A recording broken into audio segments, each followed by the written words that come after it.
नमस्कार, आप देख रहे हैं दर्श न्यूज। मैं हूं दिव्यांशु। ये बिहार है। बिहार में कुछ भी हो सकता है। ऐसे ही नहीं सोशल मीडिया पर मीम्स बनते हैं। यहाँ लोग सड़क की चोरी कर लेते हैं, यहाँ पुल की चोरी हो जाती है। यही नहीं, यहाँ लोग अजगर को चौखट पर बांध देते हैं रस्सी से। और अब ऐसा ही एक मामला सामने आया है जो सुनकर आप चौंक जाएंगे। मामला मोतिहारी का है, जहाँ एक ही थाने में एक ही केस में 2 एफआईआर दर्ज हो गए हैं। मोतिहारी के हरिसिद्धि पुलिस बाबू हैं जिन्होंने ये कारनामा किया है और इसके लिए कोई भी कार्य असंभव नहीं है, ऐसा लग रहा है। मोतिहारी के हरिसिद्धि पुलिस स्टेशन में एक मामले में 2 एफआईआर दर्ज हो गई है। थानाध्यक्ष ने 2 अलग अलग आयोग भी नियुक्त कर दिए हैं और थानाध्यक्ष को पता भी नहीं चला। सबसे पहले हम आपको सुनाते हैं क्या कह रहे हैं डीएसपी साहब, सुनिए।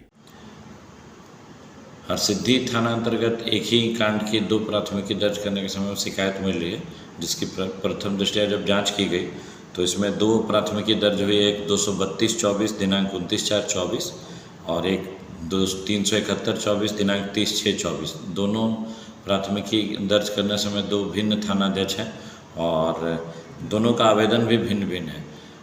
आवेदन के जो वादी हैं एक ही हैं, अप्पू कुमार, जो स्पंदन फाइनेंस में फील्ड अफसर के पद पर कार्यरत है और इनके द्वारा दोनों आवेदन भिन्न भिन्न तरीके से दी गई है। तो प्राथमिकी दर्ज के उपरांत जब हम लोग इसका जांच करेंगे तो आगे और भी बहुत सारे तथ्य खुल के आएंगे कि आखिर किस कारण से इनके द्वारा बार बार प्राथमिकी हेतु अलग अलग आवेदन दर्ज कराया गया और अगर थाना में किसी प्रकार की त्रुटि पाई जाती है तो उस पर भी कार्रवाई करेगी। सुना आपने, बिहार के पूर्वी चंपारण मोतिहारी में अनोखा मामला सामने आया है। हरिसिद्धि थाना पुलिस ने एक ही मामले में 2 एफआईआर दर्ज कर ली। आवेदक अप्पू कुमार यादव के आवेदन पर पुलिस ने 2 महीने के अंदर 2 एफआईआर दर्ज कर दिए। दोनों एफआईआर में आवेदक का एक ही नाम है, अप्पू, और मोबाइल नंबर 9709620638 दर्ज है।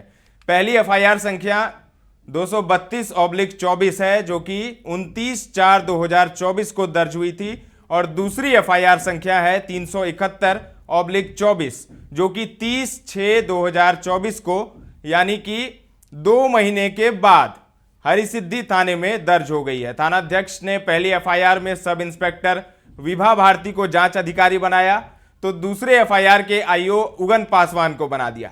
शायद मोतिहारी ही नहीं बल्कि पूरे बिहार में पहली बार ऐसी घटना सामने आई है जहां एक ही मामले में एक ही आवेदक के आवेदन पर 2 एफआईआर दर्ज हो गई है और दोनों एफआईआर पर बकायदा 2 आईओ अपनी अपनी जांच भी कर रहे हैं।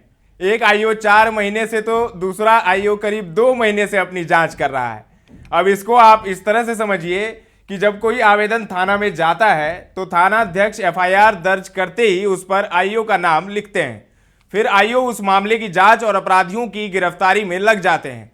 केस के आईओ को रोज केस डायरी में जांच की प्रगति भी लिखनी होती है, यानी एक ही मामले में 2 आईओ हर रोज अपनी अलग अलग केस डायरी लिखते रहे, पर थानाध्यक्ष को इसकी जानकारी तक नहीं हुई। सबसे ताज्जुब और हैरान करने वाली बात यह है कि जिसके आवेदन पर 2 एफआईआर दर्ज हुई है वो स्पंदना बैंक का लोन ऑफिसर बनकर काम करता था और अब वो 14 लूट कांडों का सरगना निकला है। अब अगर हरिसिद्धि थाना लुटेरों के सरगना अप्पू कुमार यादव पर इतनी मेहरबानी नहीं करती तो संभव था लूट कांड होने से बच जाता। अब इसे आप क्या कहेंगे, हरिसिद्धि थाना की लापरवाही या फिर लुटेरों के सरगना के साथ प्रेम मोहब्बत? ये तो आप ही जानिए। अब इसको क्या कहेंगे। इतना तो साफ है कि पुलिस की ऐसी कार्यशैली से कानून का मखौल उड़ता है। और मखौल क्या, अभी आप जिस तरीके से देख रहे हैं क्राइम की स्थिति बिहार में, पटना ही ले लीजिए, राजधानी पटना ही, ऐसा कोई दिन है जहां पर मौत और हत्या या लूटपाट की खबर ना आती हो?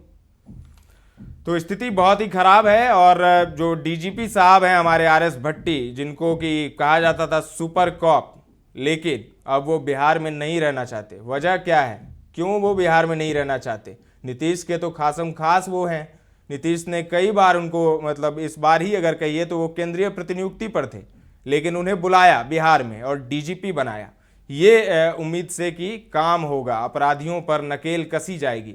और ऐसा जो खबरों की माने अगर, तो वो काम कर भी रहे थे, लेकिन उनके जो पुलिस महकमे में है वो काफ़ी हस्तक्षेप होने लगा। इसको लेकर वो कहीं ना कहीं नाराज हो गए और उन्होंने अर्जी डाल दी है कि उन्हें अब वापस केंद्रीय प्रतिनियुक्ति पर दिल्ली भेजा जाए, वो बिहार में नहीं रहना चाहती।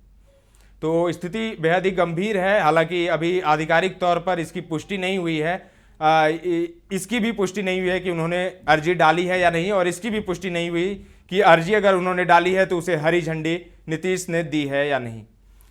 तो तमाम अपडेट्स आपको देते रहेंगे। मोतिहारी का ये मामला था, प्रशांत की ये रिपोर्ट थी। बने रहें दर्श न्यूज के साथ।